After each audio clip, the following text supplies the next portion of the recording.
क़यामत भी 10 मुहर्रम को ही आएगी, जुमे का दिन होगा। तो मैं आज दिल को हाजिर नाजर रख के, अपनी तबीयत को हाजिर पा के बाशऊर आपको कह रहा हूं, जाग के सुनना खुदा का वास्ता। आप उस जमात से ताल्लुक रखते हैं, अगर काफिर के सामने इस्लाम का कोई चेहरा पेश हो सकता है तो सिर्फ सुन्नी का चेहरा पेश हो सकता है।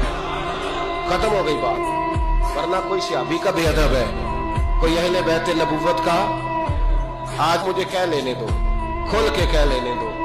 लोग दलीलें देते फिरते हैं, कहते हैं जी एक वो पेंट कोट वाला मौलवी है, उसने ऐनक भी लगाई है, दाढ़ी भी रखी है, पेंट कोट भी पहनता है, उसने जी 1500 बंदा एक दिन मुसलमान कर दिया, एक दिन 1000 मुसलमान कर दिया। पर पता वो बदबख्त कहता क्या है?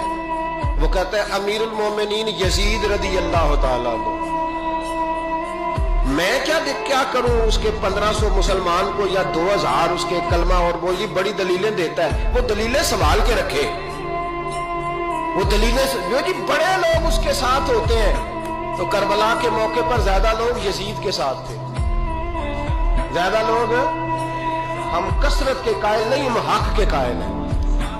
हम अब छोड़ दो बात, दलाइल की तरफ आओ। अजीब तमाशा है। और एक मौलवी साहब उसकी हिमायत कर रहे थे, कहने नहीं बंदा ठीक है, वो भूल गया था, असल में कसूर उबैदुल्लाह इब्ने ज़ियाद का था, असल में गलती अमर बिन साद की थी, तो यजीद को ज्यादा इल्जाम नहीं देना चाहिए। मैंने कहा बड़ी तुम्हारी करीबी रिश्तेदारी है यजीद के साथ, तो अल्लाह से दुआ क्यों नहीं मांगते कि तुम्हारा अशर यजीद के साथ करे? मांगनी चाहिए ना दुआ। क्या ख्याल है आपका? हम अल्हम्दुलिल्लाह जुमे वाले दिन मस्जिद में बैठ के दुआ करते हैं, या अल्लाह हमारा अशर इमाम हुसैन के गुलामों में कर दो।